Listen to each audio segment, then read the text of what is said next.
Eu queria que você aplaudisse Jesus mais uma vez, mas celebre ao Senhor, 25 anos dessa casa. Nós te adoramos, Jesus, obrigado. Eu sou privilegiado de estar aqui nessa noite, vendo tudo isso, desfrutando desse ambiente. Obrigado, Espírito Santo. Não pare, irmão, celebre, celebre, glorifique ao Senhor. Você pode liberar palavras de gratidão a Deus.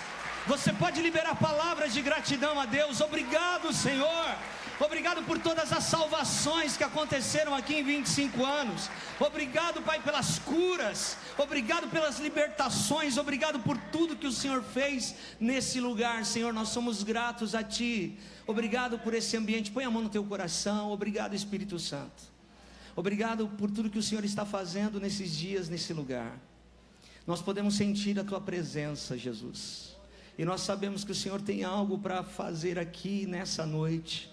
Eu via muita transição acontecendo, muitas coisas que estão mudando, não só na igreja, vocês como igreja, mas também nas famílias. O óleo só desce, o óleo não sobe. Então, se essa igreja está passando por algumas transições, você, a sua família, a sua casa também vão viver algumas mudanças do Senhor, que tem a ver com projetos de Deus. Pai, em nome de Jesus, eu quero te exaltar por cada família aqui representada, Senhor. Pessoas que talvez estão aqui desde o início desses 25 anos, dessa linda história de igreja, Pai.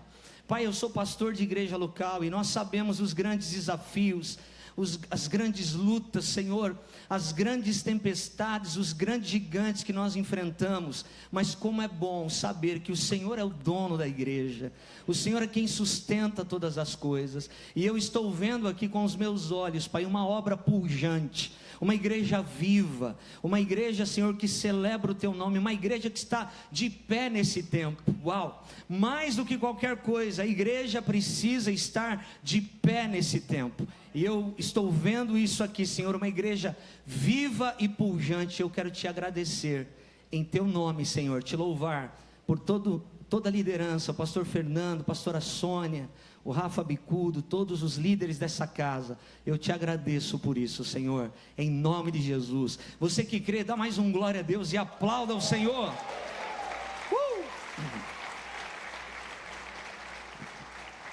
Irmãos, que momento de adoração incrível. E Jesus mudou tudo aqui. Eu estou falando, Senhor, o que o Senhor está querendo aqui? O meu esboço estava tão bonitinho, estava tudo certinho, Jesus. Eu sabia exatamente o que eu ia falar e Jesus desmanchou o meu esboço. Eu queria que você abrisse a sua Bíblia comigo em Romanos capítulo 10, versículo 17. Aleluia. Estou aqui com a minha esposa Fabiana. Fica de pé. Sou casado há 23 anos, minha gatona, aleluia. Te amo, viu? A minha filha está ali também, a Rafa. Fica de pé, Rafa. Fez 18 anos, está tirando carta, irmão. Ontem estava desse tamanho, hoje já está tirando carta. Meu Deus do céu. Está ali os presbíteros Aldair e a Ju nos acompanhando. Deus abençoe vocês, viu? Amo a vida de vocês. Tem mais dois. Eu pedi para colocarem uma foto aqui da minha família. Não sei se está no esquema aí, porque tenho mais 2 filhos. Essa é a minha família, irmãos. O Isaac com 13 anos, a Rafa com 18, o Felipe, eu tenho um filho de 30 anos. Eu não entendi a manifestação aí, não entendi. Antes de você fazer conta, eu tenho 46, tá? Você quer saber o segredo? O ar da praia. O ar da praia é bom, irmão, rejuvenesce, viu? Está ali a minha nora Tainá e os nossos cachorrinhos, Timão, Amora e Chloe. Essa é a minha família, amém? Romanos capítulo 10, versículo de número 17 e 18 diz assim: e assim, a fé vem pela pregação, e a pregação pela palavra de Cristo. Mas pergunto, porventura não ouviram? Sim, por certo. Por toda a terra se fez ouvir a sua voz, e as suas palavras até os confins do mundo. Vou ler novamente. Paulo está dizendo aqui: e assim, a fé vem pela pregação, e a pregação pela palavra de Cristo. Mas pergunto, Porventura não ouviram? Sim, por certo. Por toda a terra se fez ouvir a sua voz, e as suas palavras até os confins do mundo. Obrigado, Jesus, pela tua palavra, ela está aberta diante de nós. Continua falando aqui nessa casa. Obrigado pela oportunidade, Senhor, de expor as tuas escrituras nesse lugar. Eu te agradeço, em nome de Jesus. Amém, amém e amém. Querido, Paulo está dizendo que a origem da nossa fé vem de um lugar, de um único lugar. A origem da nossa fé vem da palavra de Deus. Qual é a origem da fé cristã? É a palavra de Deus. É pela pregação da palavra de Deus que nós vamos ter fé. E existem níveis de fé. O próprio Jesus olhou para os discípulos certa ocasião e disse: homens de pequena fé. E o próprio Jesus olhou para aquela mulher gentia, cirofenícia, e para o centurião, que eram gentios, e disse: grande é a vossa fé. Então existem níveis de fé, mas a fé ela vem de um lugar, de nós ouvirmos a poderosa palavra de Deus. Essa é a origem da nossa fé. Agora é interessante que muitas vezes, sabendo da origem da nossa fé, quando nós não damos espaço para a palavra de Deus no nosso coração, quando nós não damos lugar para a palavra de Deus no nosso coração, nós também estamos fechando a porta para o sucesso de Deus na nossa vida. Quando nós estamos distraídos, e a voz de Deus é apenas mais uma voz, no meio de muitas vozes que nós estamos ouvindo, nós estamos fechando a porta para o sucesso de Deus na nossa vida. Porque se nós acreditamos que a palavra de Deus é a verdade acima de fatos, porque se você tem alguma experiência com Jesus, certamente você já viu a palavra de Deus sabotando algumas circunstâncias diante dos teus olhos. Certamente você já viu a palavra de Deus sabotando alguns fatos diante dos teus olhos. E nós vamos ver um pouco disso aqui nessa noite. A palavra de Deus, que é a verdade acima de todas as coisas, para nós, ela está acima dos fatos. É por isso que nós somos chamados para andar por fé e não por vista. Por quê? Porque se eu e você pararmos diante dos fatos, nós não estaremos indo até a verdade, que é a palavra de Deus. Se eu e você pararmos nos fatos, e às vezes os fatos são difíceis, às vezes o momento não é legal, às vezes o fato é um gigante, é uma perda, é uma falência, é fato que aquilo está diante dos nossos olhos. Mas se eu não me levantar na minha dor e não caminhar além dos fatos para tocar em Jesus, eu não verei o milagre de Deus acontecendo, porque a palavra de Deus pode sabotar esse fato que está diante dos meus olhos. E eu preciso acreditar nisso. Muita gente está olhando para o mundo, está falando: oh, fulano tem um sucesso na vida, fulano, olha, fulano cresceu, fulano rompeu. Mas o que é sucesso aos olhos do Senhor? Salmo 1:3, por exemplo, diz: ele é como a árvore plantada junto às águas, que no seu devido tempo dá o seu fruto, e cujas folhas não murcham, e tudo quanto ele faz é bem sucedido. Esse é o homem bem sucedido aos olhos da Bíblia Sagrada, o homem que confia no Senhor, o homem que confia na palavra de Deus, o homem e a mulher que confiam na palavra de Deus, além dos fatos que estão diante dos nossos olhos. Ele não murcha, suas folhas não murcham, e tudo que ele faz é bem sucedido.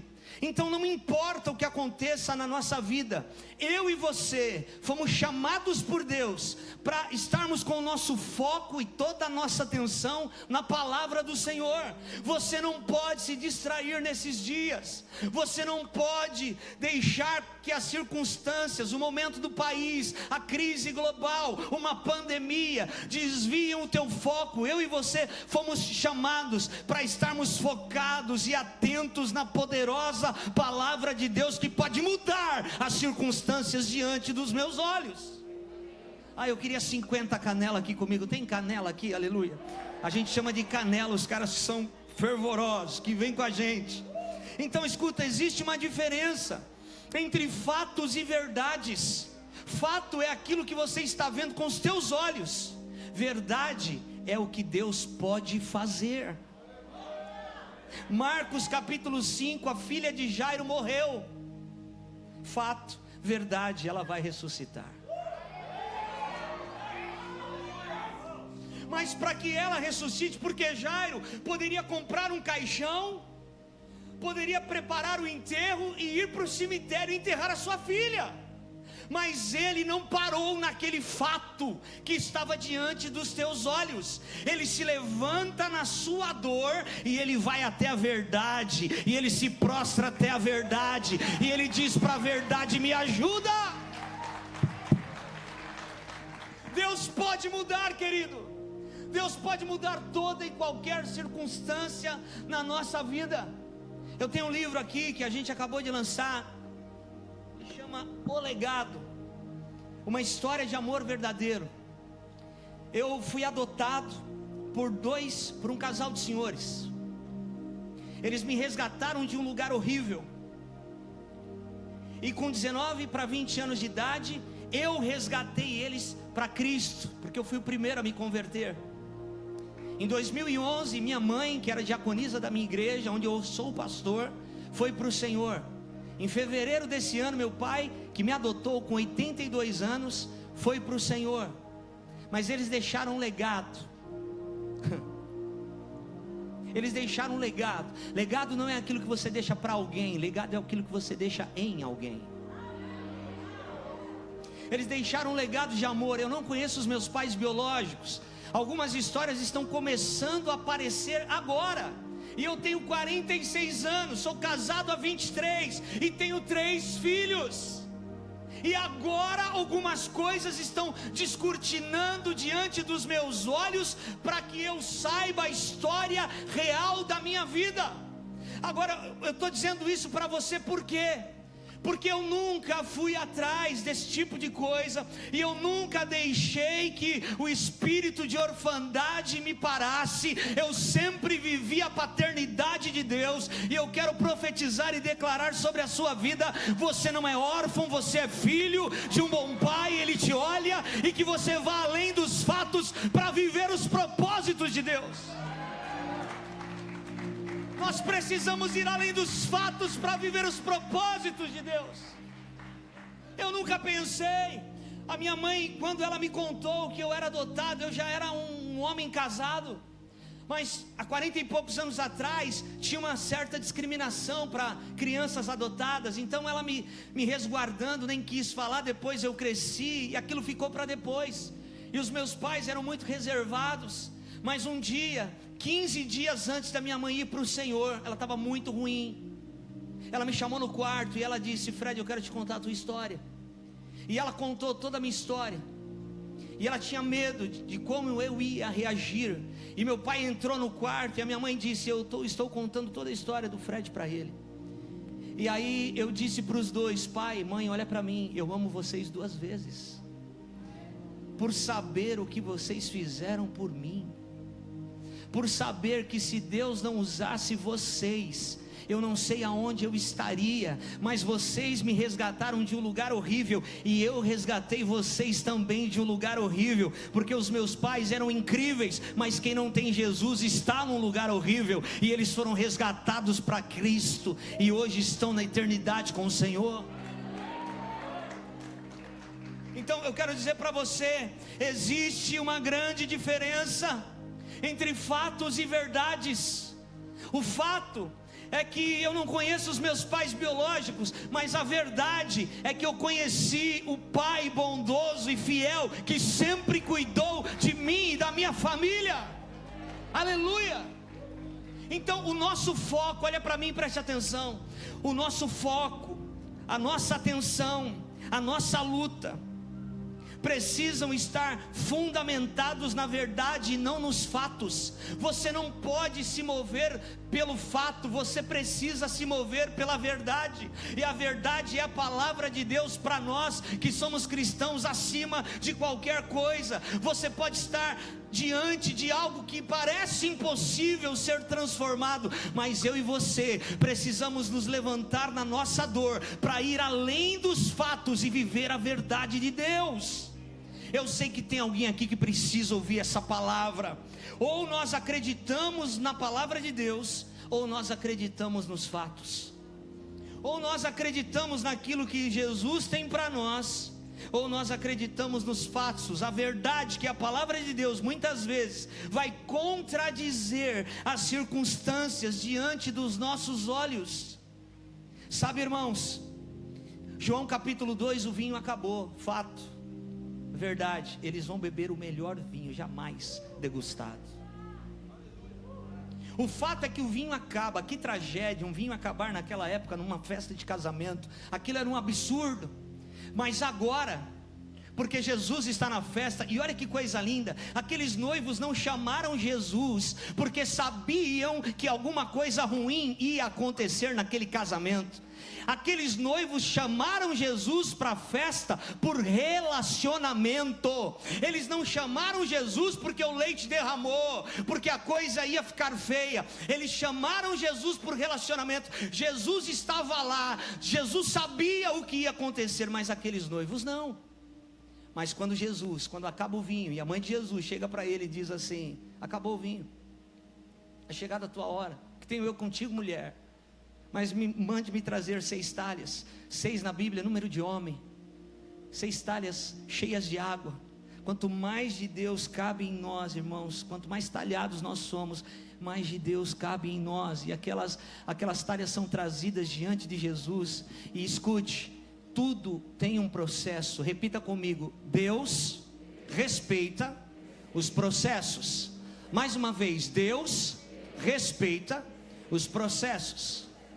Deus respeita tantos processos, mas eu e você que temos que viver uma vida sobrenatural, precisamos estar atentos à voz do Espírito Santo, porque quando eu e você apressamos alguma coisa, aquilo nasce prematuro. Mas quando Deus apressa alguma coisa, aquilo nasce perfeito. Se existem algumas coisas na sua vida que precisam de uma aceleração, você não pode acelerar essas coisas, mas se Jesus acelerar, tudo estará perfeito e no tempo de Deus. A Bíblia vai dizer que Ele transforma a água em vinho em segundos. Uau! Para se tornar vinho, a uva precisa de um processo, a colheita, o armazenamento. Eles vão passar ali por alguns processos, até que o vinho seja armazenado em barris de carvalho. Quanto mais tempo, mais nobre ele é. Só que em segundos, Jesus vai transformar a água em vinho. E aquilo que era para ser uma tragédia, fato, a verdade de Deus, que para nós está acima dos fatos, prevalece naquele casamento. E nós estamos falando desse casamento depois de mais de 2000 anos. Uau! Por quê? Porque Jesus interviu, porque alguém acreditou. Jesus estava lá.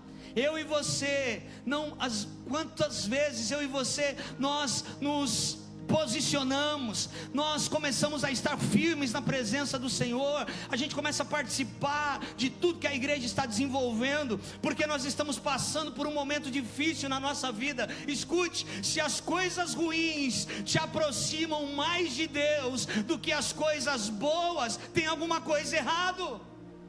Eu e você precisamos aprender a lidar com as coisas boas de Deus, e que as coisas boas de Deus nos movam mais para Ele ainda.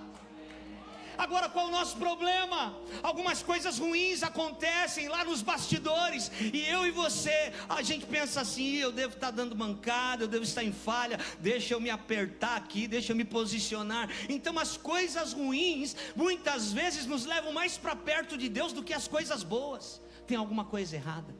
Que as bênçãos do Senhor, que a palavra de Deus, que os frutos do Senhor possam te levar para perto de Deus cada vez mais, não as coisas ruins.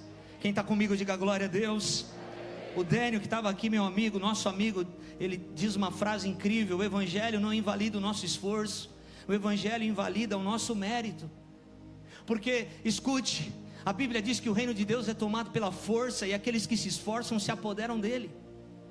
Então todo o seu esforço, eu estava vendo a história aqui, irmãos, nós temos uma história muito parecida, pastores, porque eu morava na zona leste de São Paulo. Em 2004 eu fui a trabalho na Riviera de São Lourenço para gerenciar uma empresa lá dentro. E nós congregávamos numa pequena igreja no bairro do lado chamado São Lourenço. E aquela igreja, muitas pessoas de um bairro bem longe da cidade chamado Guaratuba iam para esse lugar, mas a Rio Santos fica lotada de final de semana. Então aquela galera do bairro de Guaratuba não conseguia chegar até a igreja. Então nós decidimos ajudar aquelas pessoas, e a gente alugou um lugar, uma casa germinada. A gente comprava tudo para as crianças, o departamento infantil era debaixo de uma árvore, a gente pregava, a gente cantava, a gente fazia tudo. E assim começou lá a Rocha Church em Bertioga. Isso foi em 2009, começou esse trabalho. A coisa foi crescendo a ponto de a gente ter dinheiro para comprar a casa inteira. No dia da assinatura o homem recuou. Eu não entendi na hora, mas 20 dias depois apareceu uma antiga pousada com 28 suítes e um supermercado embaixo. A gente alugou tudo. Ficamos por 4 anos, a igreja cresceu, a igreja avançou. Só que depois de 4 anos o dono do prédio quer dobrar o aluguel. Ele viu a movimentação da igreja e aquilo não era justo. Nós começamos a orar. E um dia um irmão da igreja disse: pastor, tem aquele galpão que está há 5 anos fechado, lá depois da Riviera, para alugar. E a gente sabia, porque há muito tempo estava fechado. É o maior galpão da cidade, e era fora da nossa realidade. E nesse momento nós estávamos cuidando da igreja de São Lourenço, porque o pastor Giovanni, nesse período, ele foi para o Senhor, e a gente estava pastoreando a igreja de São Lourenço e a igreja de Guaratuba. E nós fomos lá ver esse prédio, e a gente mandou uma proposta, que a gente realmente achou que ele não ia aceitar, e ele aceitou. Isso foi em 2014, nós viemos com as 2 igrejas em 2014 para esse prédio, onde nós estamos até hoje. 2015 a gente alugou o galpão de trás, tinham mais 4 galpões de trás. 2016, 2017, 2018, com 80 mil reais na conta da igreja, a gente comprou 5 galpões de 6 milhões de reais. Deus nos deu. Sabe aquele tipo de história que a gente só ouve na rádio, alguém viveu muito longe? Isso aconteceu com a gente. O Rafa, os pastores vão ter oportunidade de estarem lá com a gente. Então a história de vocês é muito parecida com a nossa. Mas por que eu estou dizendo isso?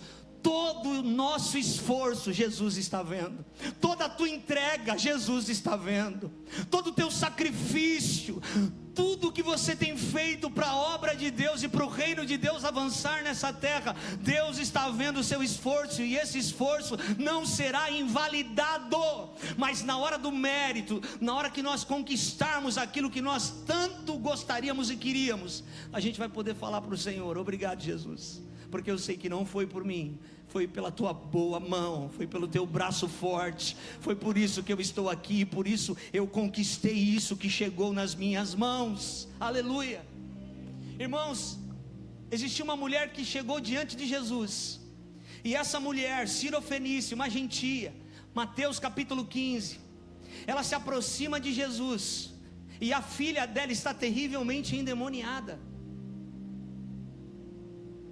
E ela chega gritando e clamando diante de Jesus: Jesus, filho de Davi, tem compaixão de mim. Jesus, filho de Davi, tem compaixão de mim. Os discípulos pedem para Jesus: Jesus, despede essa mulher, porque ela vem gritando atrás de nós. E ele não responde nada. Ele ouviu, mas não respondeu. Tem gente que para aí. Eu mandei um zap para o pastor, ficou 2 pontinhos azuis, ele não me respondeu. Eu não volto mais na igreja não. Será que isso só tem lá em Bertioga, irmão, ou tem aqui também? Porque não respondeu, já é motivo de nós nos desconectarmos do que Deus tem para nós. Já ficamos tão chateados, facilmente ofendidos, e recuamos em algumas coisas que nós tínhamos dito diante de Deus que íamos fazer. Quantas vezes, irmãos, nós não recuamos por tão pouco? Essa mulher, ela não parou aí. Ela não estava presa na religião de Israel. Ela era uma gentia, ela tinha outros deuses. Mas a declaração dela, filho de Davi, mostra que ela conhecia a profecia. Ela mostra que ela sabia que Jesus era o Senhor da vida dela, era o mestre da vida dela, era o salvador da vida dela. E ela diz, filho de Davi. E ele não responde. Ela se aproxima. E ele diz, eu não posso tirar o pão dos filhos e dar aos cachorrinhos. Aí é demais, né? Jesus ofendeu essa mulher, porque ele poderia ter falado de uma forma diferente. Eu não volto mais na igreja do pastor Jesus, eu não volto, ele me ofendeu. Mas ela vai responder o seguinte, sim, Senhor, mas até os cachorrinhos comem das migalhas que caem das mesas dos seus donos. O que essa mulher está falando para Jesus, não importa, tu és o meu dono. Fato, a filha dela está endemoniada. Verdade, ela vai ser curada imediatamente. Essa mulher, ela vai tão longe que Jesus vai dizer para ela, ó mulher, grande é a sua fé. Ó mulher, grande é a sua fé. Essa mulher foi tão longe porque ela não estava presa na religião, e ela conquistou, ela foi além dos fatos, e ela também viveu a verdade de Deus na vida dela. Quantas vezes, irmãos, Lucas 17 vai falar de 10 leprosos, 10 homens que têm a mesma enfermidade, eles precisam da mesma intervenção divina. Eles estão clamando, Jesus tem compaixão de nós. E a Bíblia diz que Jesus não faz uma oração forte por eles. A Bíblia diz que Jesus não passa eles no vale do sal. A Bíblia diz que Jesus de longe diz para eles, vão até os sacerdotes. Mas eles estão olhando para a vida deles, eles estão olhando para a carne deles, para a pele deles, e eles estão vendo que eles ainda continuam leprosos. Só um sacerdote poderia testificar a cura daqueles leprosos. Por quê? Porque era como uma vigilância sanitária um sacerdote. Então, para eles irem até o sacerdote, eles teriam que já estarem curados. Então eles estão olhando para o corpo deles e estão vendo a lepra. Mas Jesus disse para eles, vão até os sacerdotes. Mas eles estão olhando para o corpo deles, estão olhando e falando, nós continuamos com a lepra, nada mudou. Mas Jesus disse o que para eles? Vão até os sacerdotes. Mas nada mudou. Então como eu vou obedecer se nada mudou? Se levante na sua dor. Como eu vou obedecer se nada mudou? Quem disse que nada mudou? A palavra já foi liberada, e eu e você precisamos nos mover pela fé. Porque é no movimento de fé, querido. Eu vim aqui só para dizer isso para você, porque eu senti muito forte do Espírito Santo aqui no momento da ministração. É no movimento de fé. É no movimento de fé, é no passo de fé, quando você se levanta na sua dor, que você experimenta a verdade de Deus da sua vida. Senão você para no fato. E eu e você não fomos chamados para parar no fato. Aqueles homens, os 10, estão enfermos. Eles estão olhando para o corpo. Talvez um falou para o outro, como Jesus está dizendo para nós nos apresentarmos para o sacerdote, se nada mudou aqui? Eu pensei que ele vinha orar por mim. Eu pensei que ele ia impor as mãos sobre mim, a gente ia ser curado, como a gente ouviu falar aí que ele faz. Mas ele mandou a gente ir para o sacerdote. De alguma maneira, aqueles homens obedecem Jesus. E a Bíblia diz que indo eles foram curados. Indo eles foram curados. Na movimentação de fé, eles foram curados. Agora, quantos voltaram? Um. Era tão importante para Jesus que os 10 voltassem, que a primeira coisa que Jesus fala para aquele que voltou, aonde estão os teus amigos? Onde estão eles? Aquele homem se prostra diante de Jesus. Jesus diz para ele, vai, a tua fé te salvou, Por que Jesus não falou para ele: vai, a tua fé te curou? Porque quem foi curado foi os 9. Só quem volta, só quem responde é salvo. Só quem dá resposta é um nascido de novo. Os nascidos de novo dão respostas diante do Senhor. Quem é nascido de novo dá resposta diante do Senhor. Todos nós, querido, nós temos as oportunidades, e principalmente no momento desse que nós estamos vivendo, principalmente num tempo como esse, querido, a nossa geração nunca tinha vivido algo global. A última guerra mundial acabou em 1945. A última pandemia, ela aconteceu em 1918, a gripe espanhola. Então a nossa geração não sabia o que era isso. A nossa geração nunca tinha vivido algo que afeta Brasil e afeta Japão, afeta Japão e afeta Inglaterra. A nossa geração não sabia o que era isso, mas de repente vem sobre nós. E um mês antes de tudo isso acontecer, muitas pessoas, talvez alguns de vocês também, estavam nos estádios. Nós estávamos levantando os nossos sapatos e dizendo: Senhor, envia-nos, descende. Depois de um mês, Jesus nos enviou sim para dentro das nossas casas. Sabe por quê, querido? A pregação sobre avivamento, ela é corretíssima. Eu prego sobre avivamento, ela é correta, só que nós estávamos olhando para o efeito de um avivamento, e antes do efeito vem a causa. O efeito de um avivamento é biqueiras fechando, é igrejas como essa comprando quarteirões nos bairros aonde estão. Os nossos problemas não é mais comprar ar-condicionado. Como nós vamos juntar dinheiro para comprar ar-condicionado para as nossas igrejas? Os nossos problemas é aonde tem armazém com tamanho suficiente para colocar tanta gente que tem se convertido nas nossas reuniões, nos nossos cultos. Eu quero profetizar sobre a vida de vocês que esse é o problema que nós vamos viver. Esse é o grande problema que nós vamos viver. Não terá lugares suficientes para colocar as pessoas que vão se converter nos próximos dias. Ei!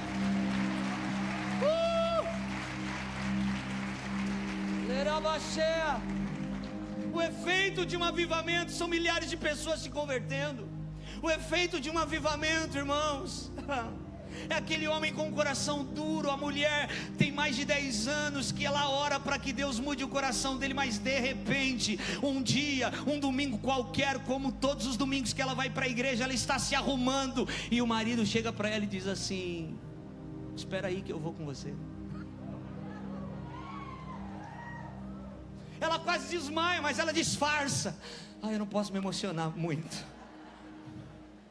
Isso vai acontecer. Receba essa palavra em nome de Jesus. Receba essa palavra em nome de Jesus. Isso vai acontecer, irmãos, porque o próprio Jesus, o próprio Espírito Santo, Deus tem algo com o Brasil. Deus tem algo com o Brasil.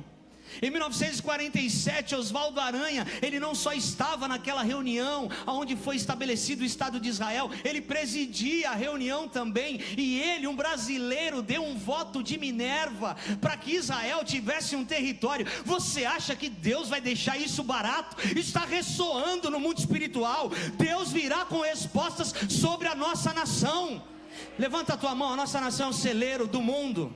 Se a água acabar no mundo inteiro hoje, o Brasil sozinho tem água suficiente para saciar a sede da humanidade por mais de 500 anos, irmãos. Essa é a prosperidade da nossa terra. Por isso que o mundo inteiro está de olho na nossa terra. Quando a gente participa de conferências fora do país, quando algumas coisas estão acontecendo e a gente fala com pastores gringos, nós ouvimos uma voz uníssona: brasileiros, vocês estão preparados para nos conduzir no último avivamento antes da volta do Senhor Jesus? Brasileiros, o fogo de vocês está organizado para que vocês nos conduzam. Orabaxere a você. Eu estou sentindo a presença de Jesus aqui. Levanta a tua mão um pouco, libera aí algo de Deus. Libera para o Senhor, fala com Jesus aí agora. Senhor, nós acreditamos, nós estamos de pé, nós estamos posicionados, nós cremos na tua palavra, nós acreditamos no que o Senhor pode fazer. Aleluia. Uriabaxea. Oh Espírito Santo.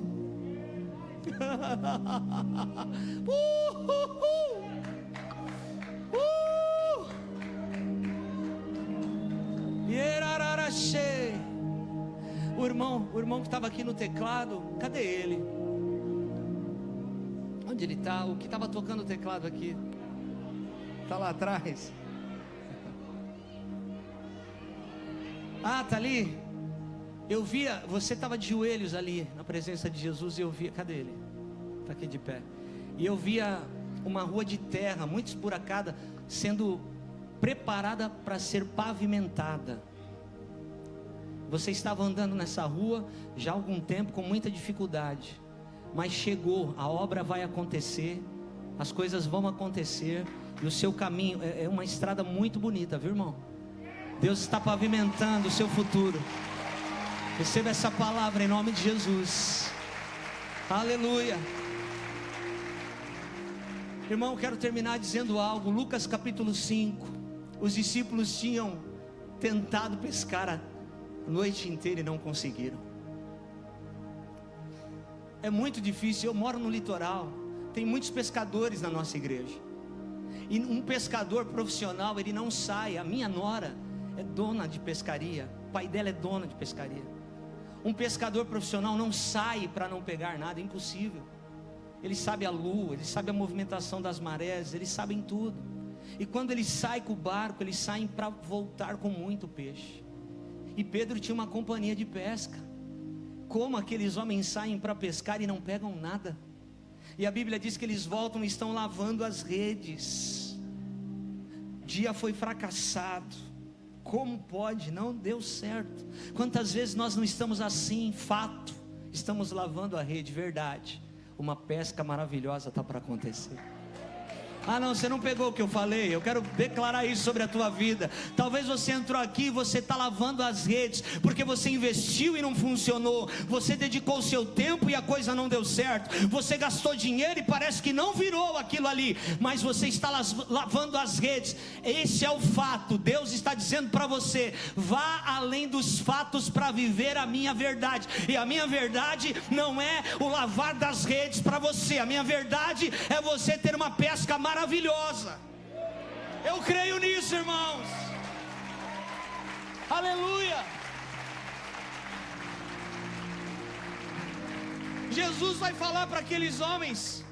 Ei, até aqui eles não conheciam Jesus. Lucas 5, Jesus não tinha se revelado para eles ainda. E Jesus vai falar: volta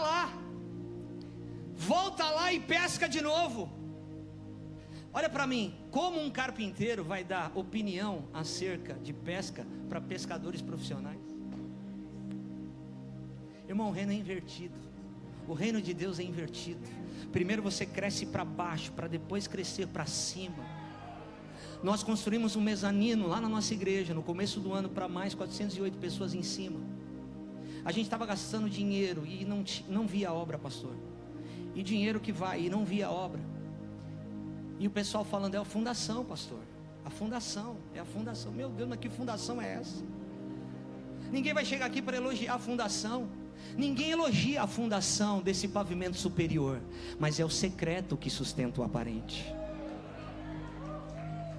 É o que está escondido. É a tua vida com Deus que sustenta a tua vida pública.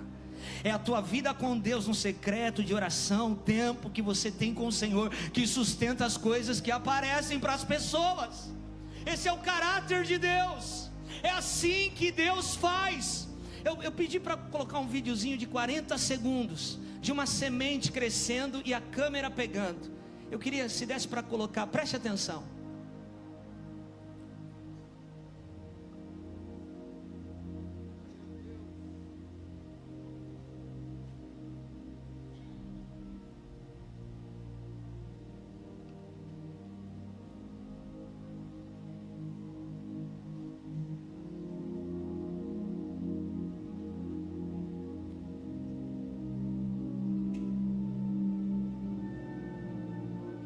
Pode dar pausa, irmão.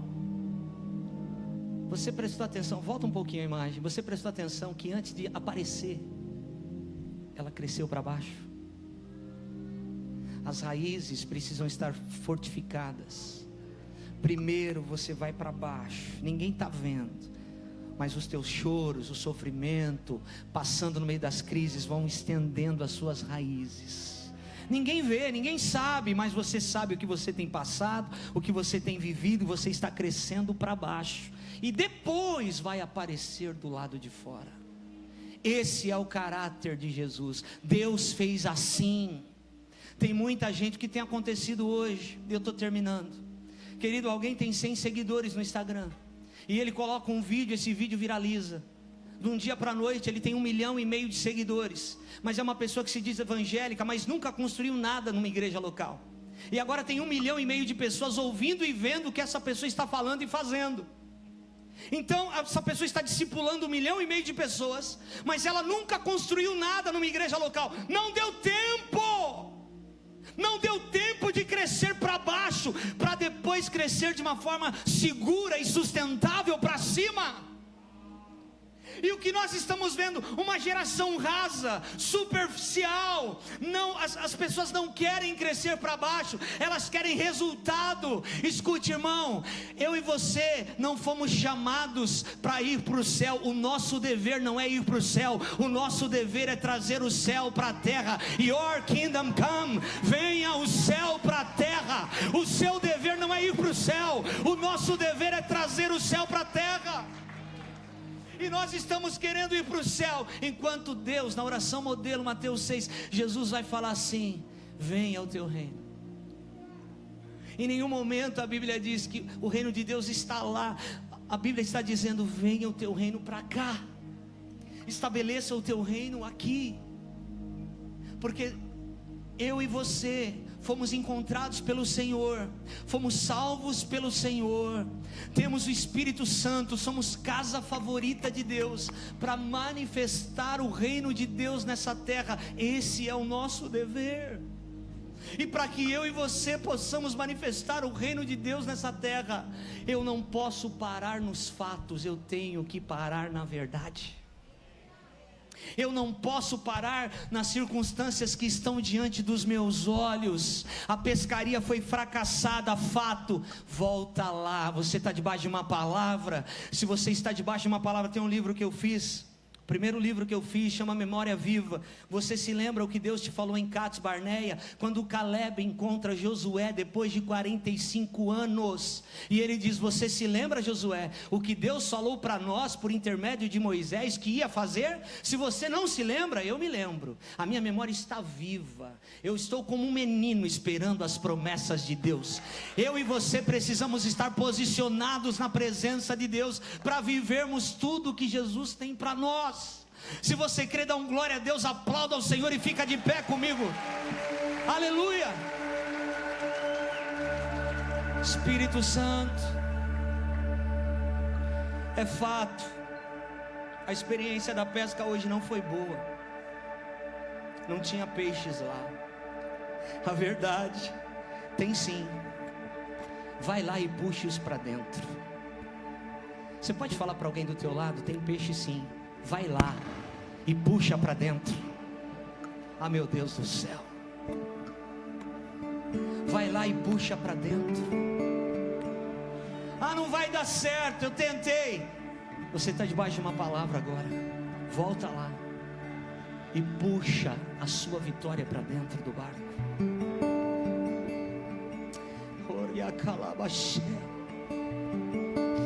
La furbie você. Adore ao Senhor no teu lugar. Adore ao Senhor no teu lugar.